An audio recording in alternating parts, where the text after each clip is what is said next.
Welcome to If the Walls Could Talk in Buffalo podcast with Don Purdy, former member of the Buffalo Bills front office, 27 years, and Josh Cormier, a member of the coaching staff under the Wade Phillips regime. And we are here, as always, to talk with you about the Buffalo Bills of 1990 and, of course, 2022. All right, we're pleased to be joined by the professor of sport management at Syracuse University, and more importantly, my friend and former Bills employee, Patrick Walsh. Pat, how you doing? Good. How are you guys doing? Good to see you. Yeah, we're doing great. We thought it'd be fun to have you on. First of all, maybe you can clear up for the people who have asked me over the years, and I'm likely have asked you as well. What exactly is the Department of Sport Management at a university? Sure. So the Department of Sport Management at SU and at other universities as well is the department where the academic program of sport management resides. So for those that might not be familiar, sport management, a degree in sport management is very similar to a business degree, but totally focused on the sport industry. Students in our program take everything from a sport marketing class to a sport economics, sport communications, just focused in on, people and students who want to have a career in sport. So obviously the goal is to land a job in sports. That's how I got my start at Medaille College. And you've traveled across the country doing that. We brought you on this week because I know that you have kind of an interest, and you teach your class about the Super Bowl specifically, and the marketing and the media surrounding the Super Bowl. So maybe we could start off with like kind of an off the wall fact or something that you thought people might find interesting about the numbers behind the Super Bowl. Starting with, are we allowed to say Super Bowl? I hope so, because we just first got personal. We said it like 100 times. You can actually absolutely say the Super Bowl because you're not pretending to be a sponsor of the NFL. Okay. If you were, I would advise you to say the big game. The big game. You hear all the euphemisms on the radio that they tap dance all around it, but we're going with Super Bowl this whole episode here. Then. Yeah, I think you'll be okay. Okay. So can you maybe walk back? I thought it'd be interesting. Super Bowl 25. Mm-hmm. What did an ad cost in Super Bowl 25 compared to 1991? Yep. That was. Yeah, so Super Bowl 25, I had a feeling that question was going to come up. So Super Bowl 25, an ad, the best I could find was around $800,000 for 30 seconds. Okay, and then last year, I know you did the research for last year. Is it probably the same as this year? What was last year? Well, last year on average was 6.5 million. This year on average, it's about 7 million per 30 seconds. Wow. So it said, on your research here, it said estimated that 31 million people will bet $7.6 billion on the Super Bowl. Yep. Have you noticed, is there a significant uptick in that since the legalization of gambling, on DraftKings, FanDuel, throughout the country? Yeah, and that was the numbers from last year. And don't quote me, but I think the year before that was estimated around 4 billion. So certainly, I think that impact is so almost doubled. Yeah, and so to give you even more kind of context to that, the figures this year, because I've started to track some of this, legal betting is estimated to be about 1.1 billion this year. Okay. So everything additional to that is anything from Super Bowl pools and squares to non-legal gambling, but 1.1 billion is estimated for this year. Is there any estimate whatsoever out there about like how much in Super Bowl squares there are? I haven't seen that specifically. No, it would be interesting to see though. Yeah, I think personally, I started my FanDuel account last year's Super Bowl, like $20 free comp thing. I didn't leverage it the way you did. I still gotta. Yeah. I mean that's obviously was the hook from a lot of these online gaming companies, right? Was the Super Bowl, and that's that $20 deposit $20 get $250 in free betting, whatever. What other economic impacts have you noticed, like in your research? Like what are some of the more startling things that you've noticed about the economic impact of a Super Bowl? Sure. So I'll just touch a couple more things on the gambling too. So interesting enough, this Super Bowl will be the first one played at a stadium where there's a sports book on the property. Oh. So there is a BetMGM sports book just outside of the stadium in Arizona.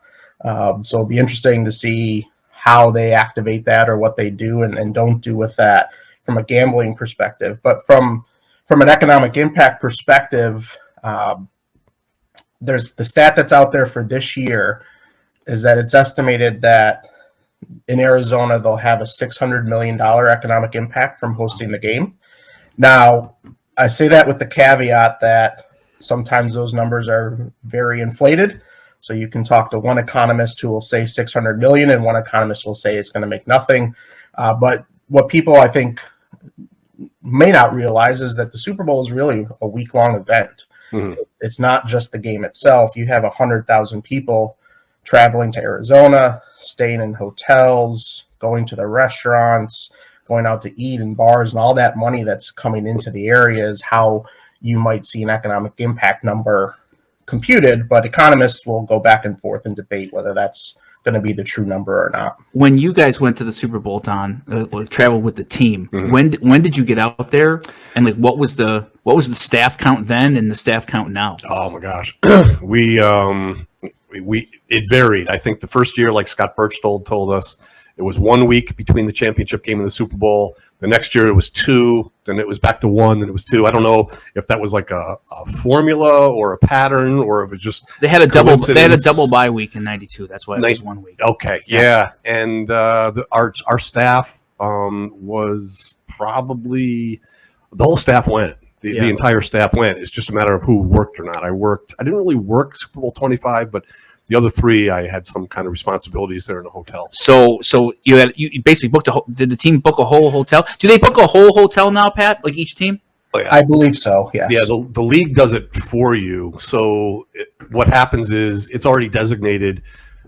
Whoever the AFC team is, they'll stay here. Whoever the NFC team is, will stay here. When you get to the divisional playoff round, that Final Four, a representative from all 4 teams will go to the site and see the hotel, learn the layout, and know where the meeting rooms are, have all the specs. They'll have eyes on the ground.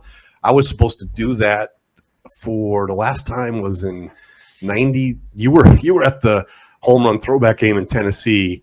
I was watching it with the knowledge of knowing that had we won, I was going to go the next day to where the Super Bowl was. So to be part of that advanced team. But, thanks for that. Thanks for that. You started it. You brought it up. down memory lane. Let me also say, for this year's Super Bowl, I am sure the bars in Arizona were really rooting for the Bills to make it. Absolutely. Is that's a good point. Is there any information or research on teams that are traveling for the Super Bowl? Did it hurt the cities when it was the Patriots year after year after year? Do you know if first-time teams get more of an impact? Do you have any idea, Pat? I'm not sure. I did see, and I don't remember the numbers, but reading through some things for this year, that the majority of the sales are coming from, not the majority, but more are coming from Philadelphia than they are from Kansas City. That makes some sense. Can you, maybe Don, you can tell people what's usually the Super Bowl ticket breakdown between the host city, the 2 teams playing, and the NFL? Yeah, so every team not participating gets 1%. So the 30 teams not playing, that's 30%. So if it's an 80,000 seat stadium, that 1%, every team will get 800 tickets. And the owner gets them right away. He decides where they go. Did you ever get 2 of those tickets? I had the opportunity a few times, but they don't pay for you to go. You'd have to pay for your way there, the hotel. So I thought about it a couple times, but I never ended up going to a Super Bowl that we weren't a part of. A funny story. I think I might have told it on the podcast before, and I know I've told you this, Pat. So in 2000, so Mr. Wilson used to give the players Super Bowl tickets, and the coaching staff would get Super Bowl tickets. And I'll never forget, Max Bowman walked in where my desk was, and he has gold toothpick in his mouth, and he goes, "Hey," he goes, "I got you 2 Super Bowl tickets." And now I didn't know about what you did with the Super Bowl tickets. I'm like, well, thanks, but I'm like, I wasn't planning to go see. It was Baltimore and the Giants, and it was like a week and a half before the game, and I was thankful for them, but I didn't want them because I wasn't going to the game. Well, I never even physically touched the Super Bowl tickets. They ended up downstairs in the locker room, in the training room, and there was an exchange of one unmarked paper bag for another unmarked paper bag, and where the staff and the players got, or the coaches and the players got 4, I got 2, and I had no idea how much I was going to get. I opened up that envelope and I was shocked. I got $3,000 cash for 2 Super Bowl tickets back in 2000. That was kind of like a little Christmas bonus. I was stunned. I was expecting maybe $500 or $1,000. I thought I might get face value for them. And needless to say, I got way more. Maybe you could tell people you found the Super Bowl 25 through 28 tickets. Face value on them were what? Yeah, I should have brought them with me. They're in another office in our corporate studio. Yeah, they'll be up on Twitter at If Buffalo. The Super Bowl 25, again, that was not January 91. It was $125. And I remember by the time we got to Super Bowl 28, it went from 125, the 2 in the middle were 150, and then the 4th one was 175. Wow. But now. And do we know what the face value is now, Pat? We don't. It's funny you're saying that, because one of the jobs I had at an agency I worked for and used to be tracking down Super Bowl tickets for our clients. So we used to call all the teams trying to get some of their allotments that Don was talking about. I want to say when I had those in my hand, early 2000s, they were $800 and $1,200 face value. On StubHub right now, I did look this morning, the cheapest ticket is $4,300, and the most expensive is not over $92,000. So wow. So you mentioned your sponsors and stuff. I know for a while before you taught at Syracuse, you did a bunch of work for FedEx and some major like corporate sponsors. Maybe you could tell people kind of what the world of like Super Bowl sponsorship parties are, and maybe like tracking down tickets. Like how big of a draw is the Super Bowl for like major corporate sponsors? It's huge. And I think some of the things that are the most fun from a sponsorship perspective for sponsors of the NFL is stuff that the general public's never going to see. It's a lot of the stuff that's behind the scenes. So you mentioned FedEx was one of my clients at the agency I worked with, and a lot of their business is business to business. They care if I go ship a FedEx package, but they really care if companies are shipping FedEx as opposed to UPS, so on and so forth. So a company like FedEx and other companies that might be involved with the NFL, they will have basically a 2 to 3 day party at the Super Bowl, for lack of a better term, where they'll invite their top customers or clients from around the country. And essentially similar to what the teams have, they block off a hotel for the game, and they invite these customers down. And every night they turn the ballrooms into hospitality suites with food and beverage. There are concerts, and when I say concerts, I mean like national acts that these companies bring in. Depending on location, you might have golf tournaments or tennis tournaments during the day. I know in Miami, we had 24-hour shuttles down the South Beach for guests. Oh, God. Yeah. We usually do what we're called chalk talks, where we'd bring in maybe the media that was broadcasting the game to talk to the guests. Wow. And they would basically be treated like VIP for 2 to 3 days at Super Bowls and basically every major sporting event around the country and the world. You see these things with companies and sponsors that have these big parties and hospitality events. The game is almost secondary, right? Especially for people that are not, don't have a rooting interest in either team. It is. You noticed I didn't even mention the game when I was talking about that, because the game is the last thing that happens during those events, and then people fly home the next day. But the game becomes secondary because these are really high-end VIP experiences that these companies give to their customers and their clients. Yeah, I remember Super Bowl 26 in Minnesota, and again, I was with the team at the time and cared so deeply, as you can imagine. Just when you have so much riding on the game, and we get to our seats, or maybe the 15-yard line, maybe the 5-yard line, whatever. And the person in the row behind us, about a half hour before the game, sound asleep. I was so offended. I shouldn't have cared. I'm just like, man, don't you understand what this game means? Even if you're a Redskins fan, whatever. I couldn't believe it. Probably tired from all the partying, right? Right. One of those guys that playing on a golfing bench for 3 days. Is it like Thursday, Friday, Saturday night, Pat? Usually, yeah. And it kind of the funniest thing that this always stuck with me with those things too. So these people get all these VIP experiences, all these gifts, everything, meet celebrities, and you have musical acts come in. When we would survey the guests after, the one thing, and both of you experienced this, so you can talk about how cool it is. The one thing that they always liked the most out of all of this really cool stuff was the police escort. Yes. Yeah. They'd get a police escort? Oh yeah. Wow, from like the airport to the hotel? From the hotel to the stadium. Oh, wow. Oh, that's the real experience right there. Yeah. And just to clarify my being offended at the person that was, they had every right to do that. I was just thinking of all the people I knew back in Buffalo that just would have done anything to be there. Yeah, well, and that's kind of the rub here, right? Like that's kind of the urban legend is that going to the Super Bowl itself isn't necessarily the greatest experience, right? Like if you were doing a bucket list of events that you would want to see as it's just a general sports fan, if your team is not in the Super Bowl, I have little to no desire to go to an actual Super Bowl that wouldn't include the Bills. Right. Because, right, Pat, isn't that kind of like the buzz around the Super Bowl now is that it's overpriced, overhyped, not what you'd expect it to be and not as fun as like a Indianapolis 500 or Kentucky Derby or something? Yeah, unless you really have a lot of money, as you're going to be sitting way up top spending thousands of dollars, not having access to most of these parties. So it's the Super Bowl it's a corporate event. I mean, it really is. And it's a great TV event for fans. But it's driven by media and sponsors on site. So a couple more things here before we let you go. Obviously, for the casual fan and for the people who are not interested in football, I think the Super Bowl means two things: food and the ads. And you had a really interesting thing in your presentation that you sent me about common advertising themes, good ads versus bad ads, what works, what doesn't. Have you noticed any difference in trends? It was animals, right? Mm-hmm. It was always anything with a dog, anything, the Clydesdale horses. Humor usually works as long as it's not like ridiculous. I'm hoping to get a Burger King ad this year with Whopper. I want one of those.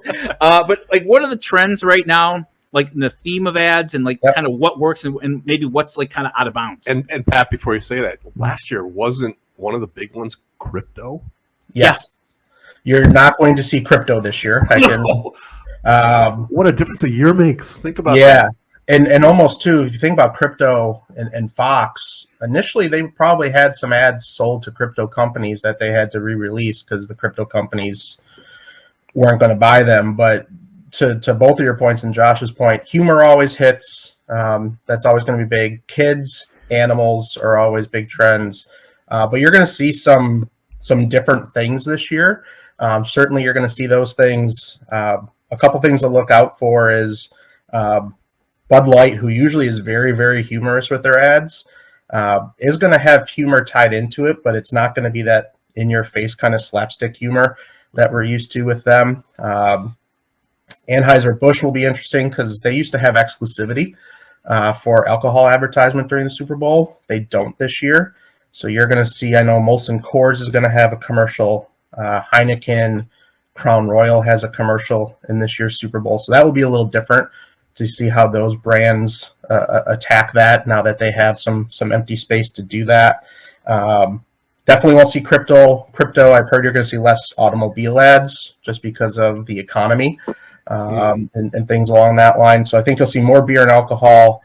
I've heard you're going to see more QR codes in ads. So interesting. To get people to kind of interact in real time with the ads. And one I'm kind of looking forward to is the live ad with Rob Gronkowski for FanDuel. Live? Yeah. That's great. Awesome. So they're going to have a live ad where he is going to kick a field goal, 25-yard field goal. And I don't know the sweepstakes tied to it, but there's $10 million, I believe, tied to it. Oh, with FanDuel? With FanDuel. It was a really fun teaser they had with him training with Adam Vinatieri leading up to the Super Bowl, to that commercial. So nostalgia is a big one you'll probably see, too, as well. Tying into old times from the past. I know there's going to be a Caddyshack-themed ad. There's going to be a themed ad with Breaking Bad, the actors from Breaking Bad. So nostalgia always plays really well with Super Bowl. Wow, this is so interesting. I told Josh when he told me you were going to come on with us last week. It's part of the business I don't know much about, and this is so interesting and so. There's a joke in there about you being the director of football administration for 13 years and not making the playoffs. Somehow you wouldn't know much about the Super. Sorry, it was just right. You put it on the tee, Don. Sometimes you got to hit the ball. I'm sorry. Fair enough. Well, all right, fair enough. I'm even talking about me watching the game because I'm not there. Okay, I'm conceding that point. But this is great that you're overseeing and you have this department there at Syracuse. But take us back to your journey quickly. Sum it up here.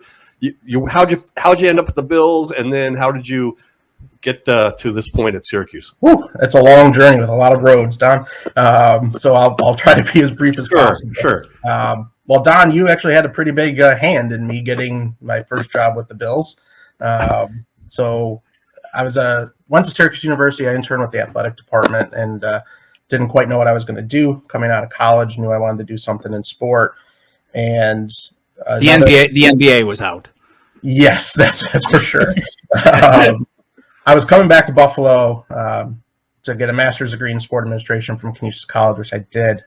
And I was lucky enough to have a friend, Chuck Campese, who was interning for you, Don. He helped get my resume to you. You helped get my resume to someone else who hired me for my first time position with the Buffalo Bills in the merchandise department. Really quickly, I worked there for two seasons. I then worked for a marketing agency in Connecticut called Velocity Sports and Entertainment. They're now called MKTG. And that's where I worked with corporate clients like FedEx and others, helping them manage sponsorships. Took a turn and went back to school, got my PhD at the University of Minnesota, and I taught there. And then I taught at the University of Miami in Florida, Indiana University, and now I'm at Syracuse University. So I've been teaching for about 15 years now. And prior to that, did about 6 years or so in the industry. That's awesome. How long have you been at Syracuse now? This is my ninth year. Ninth year. That's great. There's a trend for Pat that sometimes the sports teams at the colleges that he leaves trend downhill, especially the football programs. He seems to leave these programs in worse shape than when he got there, like the U, and we joke in Minnesota, in Indiana. I've been friends with Pat for since he worked at the Bills, and followed his journey around the country, getting degrees and getting back to his dream job at Syracuse. He met his lovely wife Val there as a student, so that cool. They ended up back there. So at Syracuse, maybe just let people know, what's it like working at a campus in the sport management department with a major like D1 sports, AD there, like athletic department there. Yeah, I mean, it's certainly a big deal, and it helps. And I think it's certainly a nice recruiting pitch to get students to come to our program, because we have lots of opportunities where the students can get involved with the athletic program. And of course, everyone thinks of, football and basketball at Syracuse, and in some respects, lacrosse as well. But we have students working on every aspect with the athletic department, from field hockey all the way up to football and basketball. So they get a really nice hands-on experiential learning experience when they're here with the athletic department. And we're really lucky, even though we're in Syracuse, we're in the middle of the state, we have great alumni from the university and our program all over the country and all over the world. We have really strong connections in New York City, so a lot of students get internships and jobs and capstone experiences in New York. But having that ability to have a Power 5 athletic department right down the road on campus is certainly a big draw. And it adds to the student experience just from a personal experience too, to be able to go to the games and have that experience of seeing big time basketball, football, and lacrosse, and all the other Didn't you guys run the you helped run some of the events for the TBT last year that the University of Buffalo guys ended up winning? Yeah, so our graduate program, our graduate students this year, the TBT was at Onondaga Community College here in Syracuse. So the TBT airs on ESPN. For those that aren't familiar, our grad students were volunteers for that for the 5 days they were here. So anything that comes through here, we get our students involved. Do you know what the TBT is? That's that summer tournament where the first place is $1 million, and the guys from UB won it. They were called Blue Collar U, right? Yeah. And they upset Boeheim's Army down there in Syracuse, and then they went national. So it's like a summertime ESPN filler, but it was kind of a fun story because it happened here right after the top shooting. So those guys put a lot of the proceeds and their jerseys they were wearing, the victims of the top shooting. So I followed online, and I knew that Pat helped run like the regional site at Syracuse. Wow, that's cool. And which is kind of neat. All right, Pat, before we go, we're going to play the 2-minute warning with you. Oh, no. Yeah. Perfect. I knew you didn't, and I didn't tell you about it. So, Don, now we're going to change a couple of questions because you are a loyal listener. And so we keep most of the questions the same, but I'm going to change a couple of them, maybe personalize them a little more than most. So go ahead, Don. All right, then. I was right out of the gate here. Most interesting place to watch NFL game, a Bills game. We're going to go with the Bills game.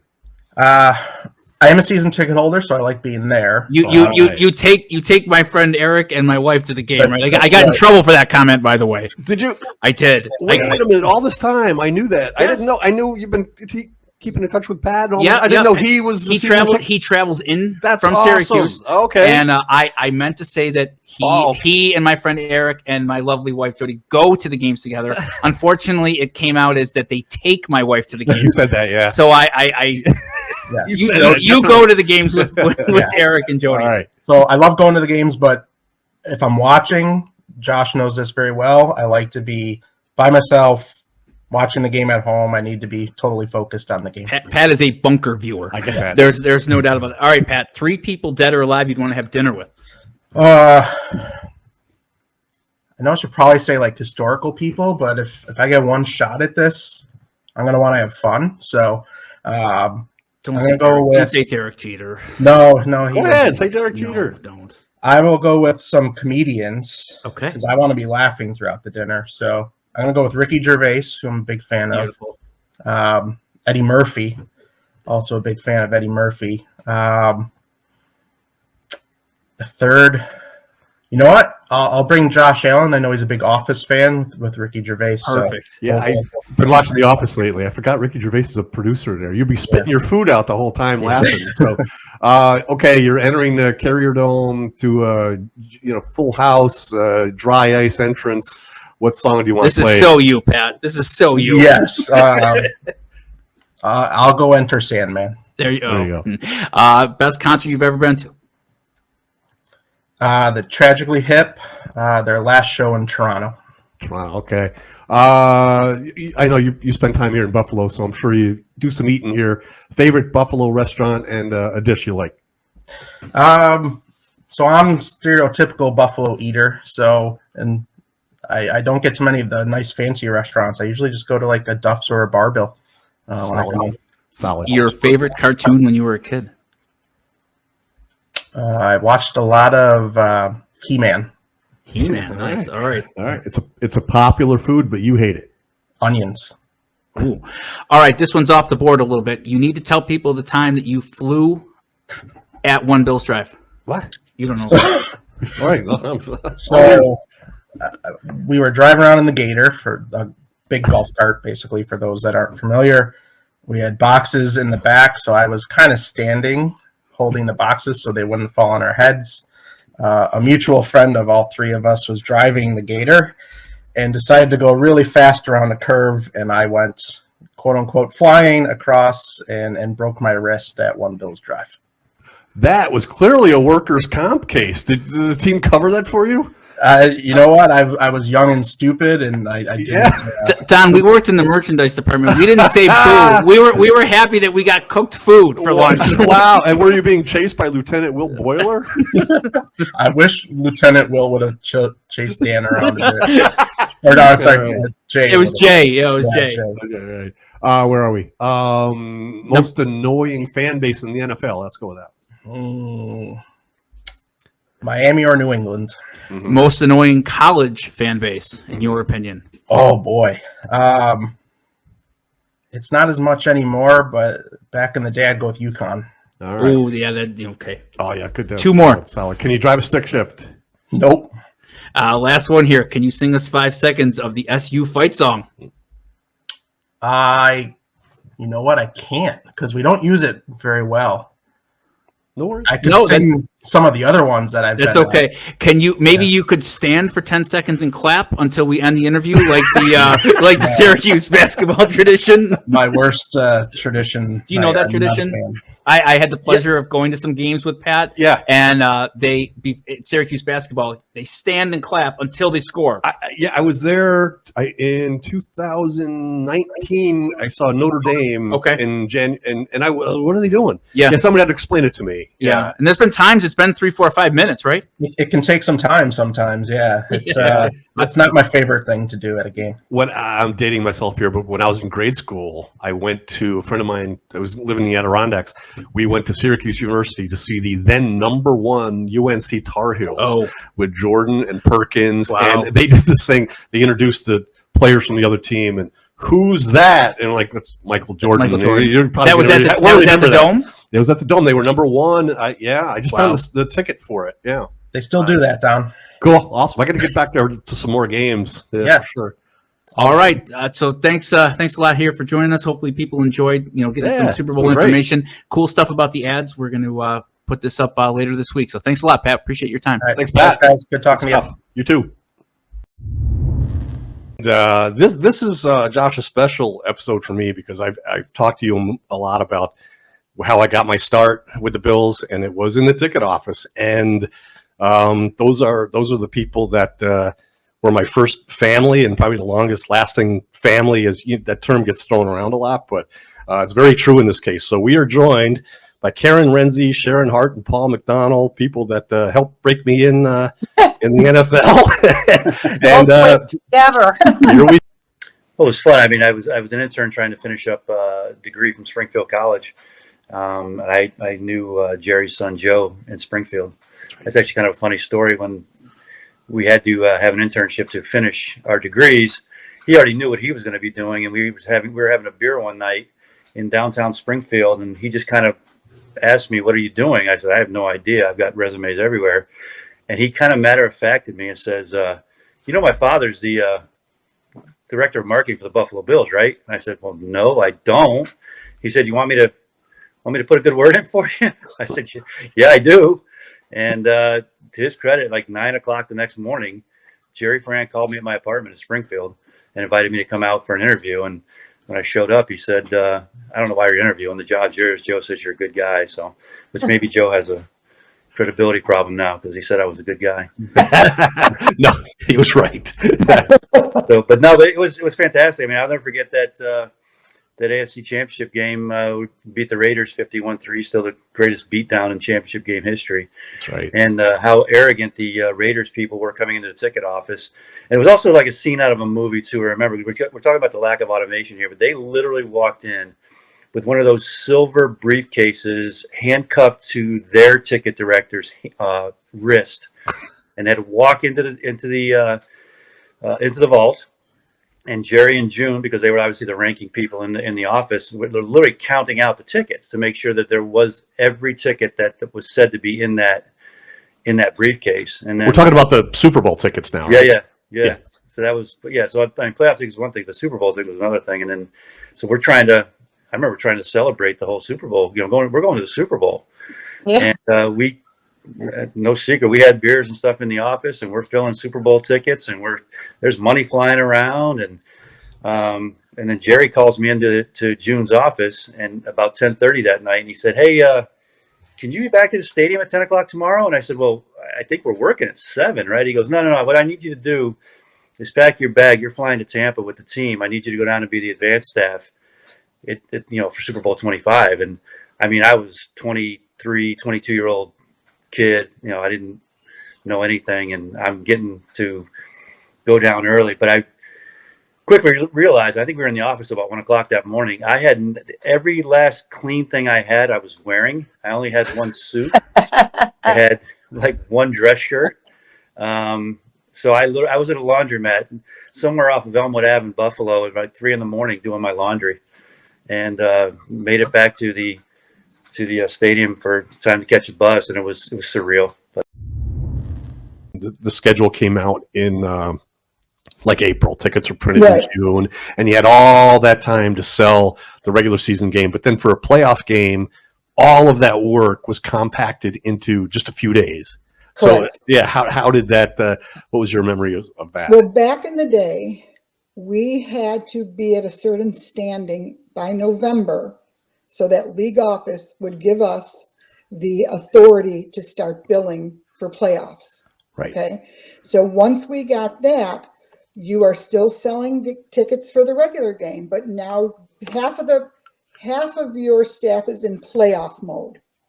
And that's all they're doing. They're getting the billing ready. And what we have to remember is there's no computers.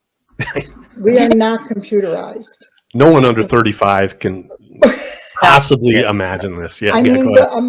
the amount of paperwork and the books, the huge books that we got from our computer task group was who did all of our computer work for us. And those were like our Bibles. Anything we needed to know about a season ticket holder was in that book.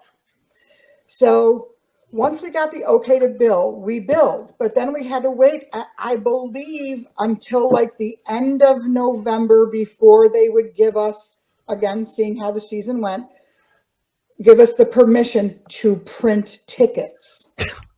Yeah. So we're billing, the bills are coming in and they have the option to either get a refund if we don't go to the playoffs or put it onto credit it to next year's season ticket account. Right. So we get all that done. Now we get the approval to print the tickets. So our printer prints the tickets.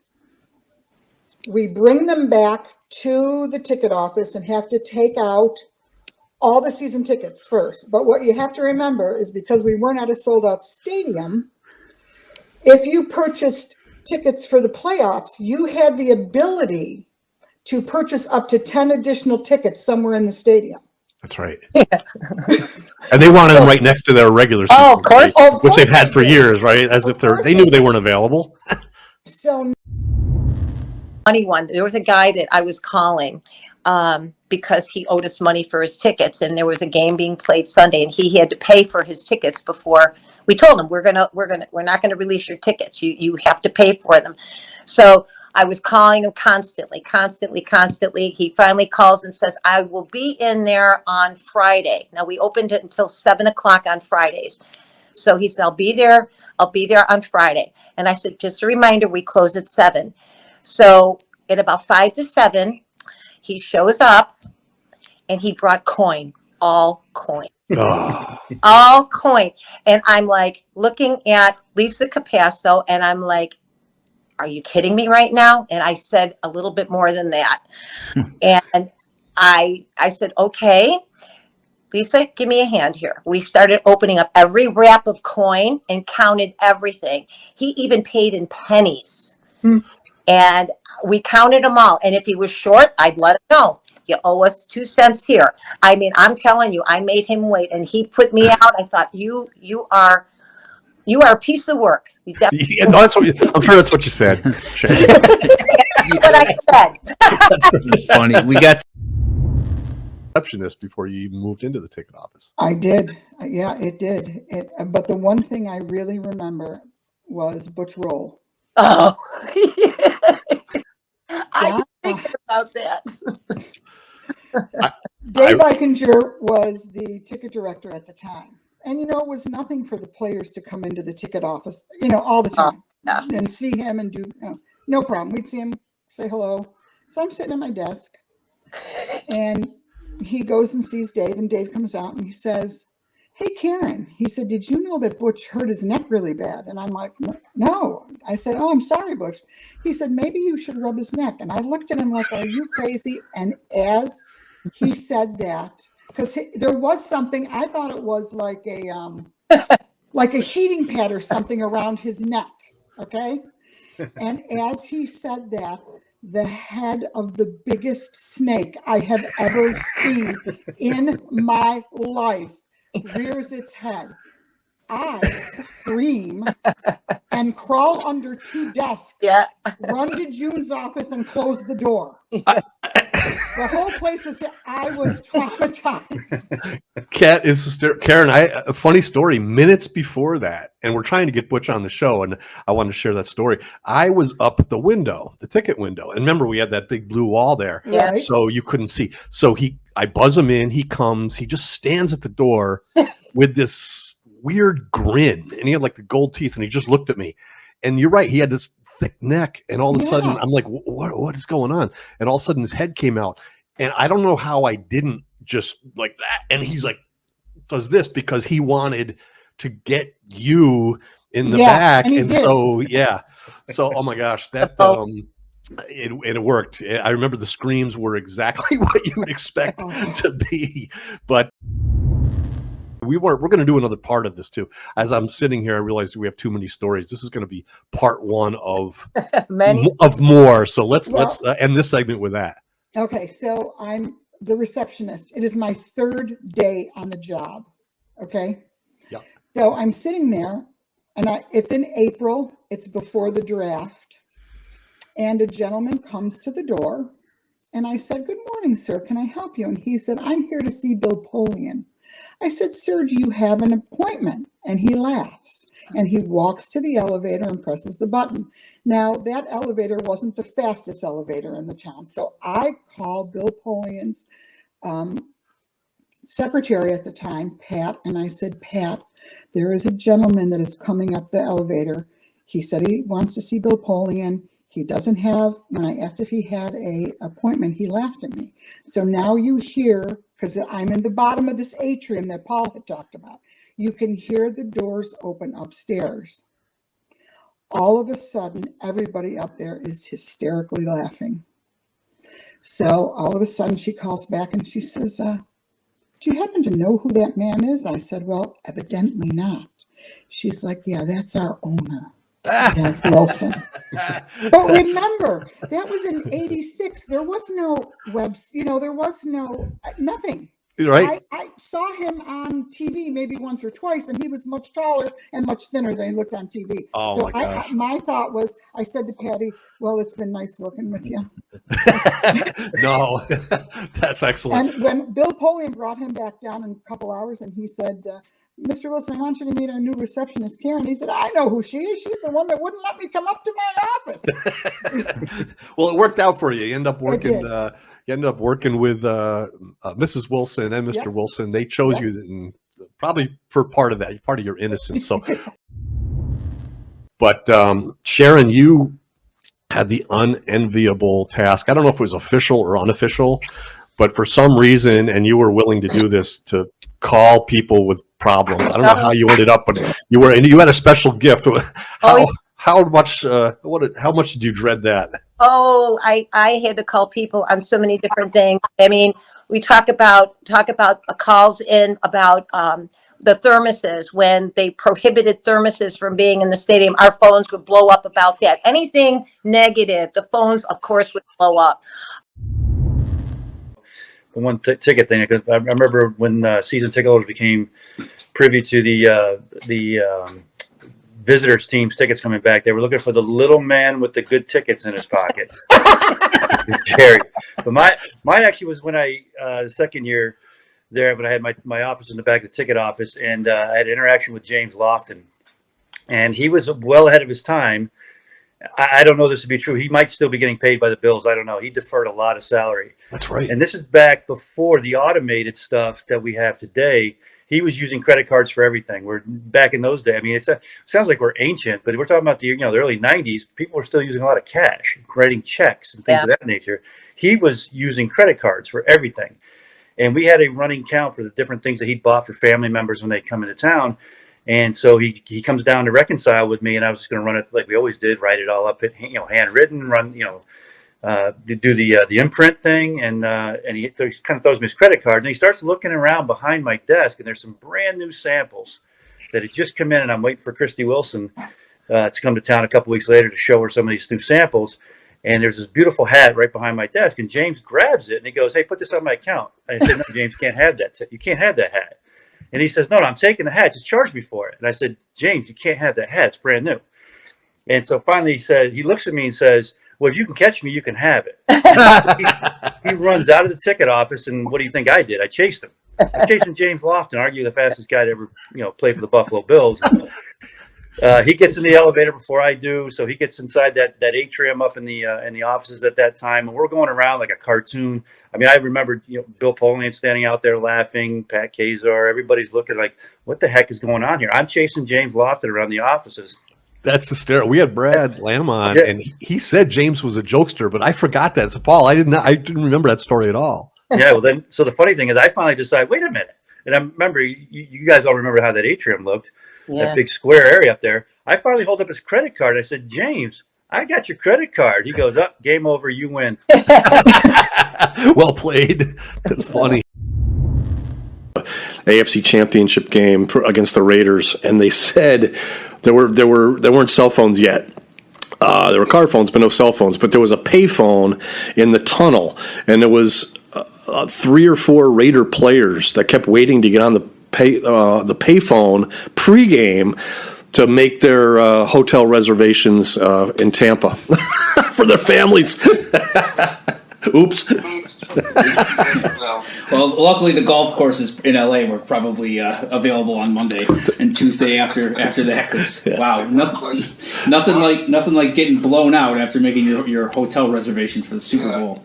I was here. I don't know. This was 15 years ago or so here in Charlotte, and I was listening to a sports talk radio show, and a guy named Ethan Horton, who grew up in this area, who played tight end for the Raiders, was on as a guest, and he was on talking, and I don't know what exactly they're talking about, but he goes, one of his lines is this, he's like, you don't want to be like the Buffalo Bills and lose all the championship games, Super Bowls, all those Super Bowls in a row and not be able to finish the thing.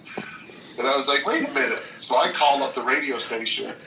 Beautiful. Beat from wherever, and they put me on, and I said 51-3. That's right. He started laughing. He goes, okay. I was like, don't tell us you don't want to be the Buffalo Bills. We beat you 51-3. That's right. That's amazing. Trophy, because I've actually hoisted up the Stanley Cup. Oh, beautiful. Above my head, because I'm a hockey player. But everybody's mad at me that I did that because you got to win the cup to do that. So yeah, that's kind of cheating, right? Did you? I did. I totally cheated. They were pissed off. But screw them. It's all good. When you won, did you think about your years in Buffalo at all? Like, not in the moment. I did. I really thought, and this is a true statement. Not only did we want to win the Super Bowl for our teammates, but we wanted to win the Super Bowl for Mr. Wilson and the city of Buffalo. Because the city of Buffalo, the people there are, they don't live in a tropical metropolitan area. They are more industrial-based environment, right? You got the working class, upper middle class. There's upper class everywhere, but you got a lot of just good, hard-nosed, salt-of-the-earth people that love their team, and love football, and love to work and play hard. And the spirit of the people is that. That's what I miss for them. For when I won the Super Bowl, was like, damn, only if we could have won just one. Yeah. I'm a firm believer that talent really doesn't win. What wins is character.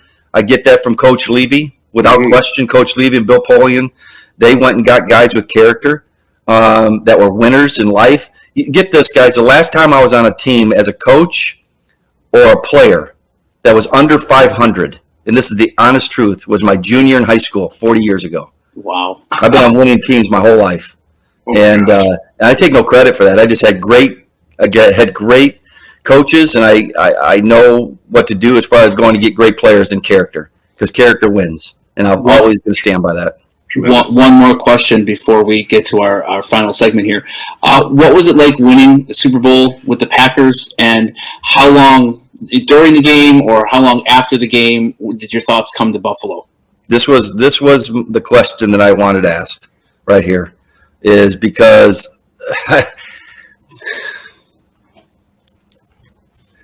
Mike Lodish talked about Don, how happy he was, and spoke for all of us, I got to say. You know, when the clock, I was on the field, so I was the guy standing 10 yards behind Favre, right? Yeah, and he handed you the ball. Yeah, and so I'm looking at the clock and I'm thinking to myself, my gosh, I'm going to finally win this crazy, stupid game. You know, and I walked up to Brett in the complete chaos that it had become. And I looked at Brett and I said, hey, do you mind if I have that? And he goes, Beebs, you deserve it. And he gave me the ball. And I walked over to the sideline where my wife and kids were, and that was Chad at 2 years old then. How ironic, huh? And then my daughter, who was 5, and I was able to carry those 2 kids off the field. Now, NFL Films was doing a piece on me, Reggie, and Eugene Robinson during the time, so the camera was everywhere on me, which is cool because they captured some great moments for me. And people always ask, what did it feel like? And I said, well, to be honest with you, my thoughts went back to Buffalo. I couldn't even enjoy that as an individual person, as a Packer, because I was thinking to myself, why me? Why can't this be, Jim or Thurman or Marv? Was one of the first person I thought of, and then Polian and Butler, and then really the people in Western New York. I mean, all those times that we came back as a Super Bowl loser and they just showed up by the thousands for us, What would it be like if they won it? Oh, my gosh, I hope we see that this year. That would be unbelievable for all of us. And so my thoughts really, it was kind of emotional as I got on the bus, even when I was thinking, reflecting, and just the people that reached out from Buffalo. Oh, my gosh, guys, I wish I could tell you how many messages and letters that I received from fans in Buffalo, from Ralph Wilson to Polian to Levy, all writing me letters that they were just so happy for me. And I was like, happy for me? Man, I felt guilty. I'll be honest with you, I felt guilty that it was me and not somebody else. Yeah, that's you, but you were a fine ambassador for someone that could speak to what it means to reflect on what it meant for Buffalo.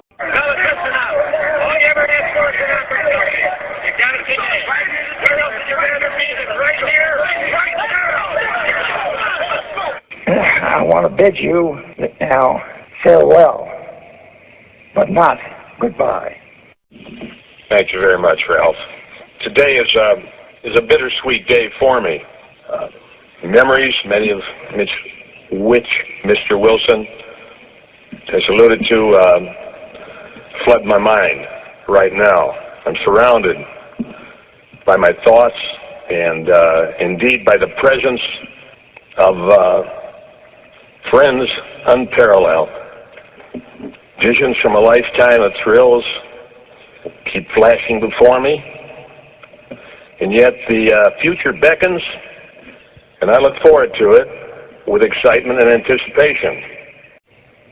Because I'll tell you something, I'm a Buffalo Bills fan, so I advance it on that. And we finally came to an agreement and decided to move forward, and so now my time with the Buffalo Bills, in my opinion, has come to its natural conclusion. How do I begin to thank all those who have been instrumental in enriching my life here? Well, I can't do it adequately, and I know it. I can't adequately.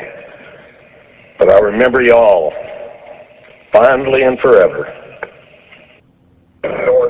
Fox, so it's an early day. Be sure you get your taping and breakfast in. The meeting tomorrow for all players will be an 8 a.m. meeting. Enjoy your day today, fellas. It's great because it was a special group of people at a special time in the city. The team that we had really unified the region. And there are still people who think fondly of those things and remember some significant things that happened during that time that were pretty cool. You see, our fans are great. They come out, they get excited, they come out and they cheer before the game. They're ready to go. And when you see that, when you walk out of that tunnel, right now, here comes the electricity.